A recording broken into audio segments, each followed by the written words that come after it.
இந்த கம்பளி ரொம்ப இதமா புசு புசுன்னு இருக்கு. நாம குளிர் அடிச்சா கம்பளி போத்திக்கிறோம். ஆனா சில பிராணிகளுக்கு கடவுளே கம்பளி கொடுத்திருக்காரு. தெரியுமா பப்பு? அட அப்படியா? இத பாரு.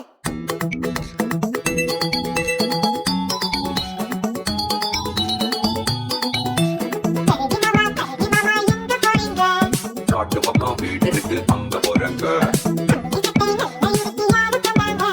கடவுள் தந்த சொத்து தாங்க வேற யாருங்க?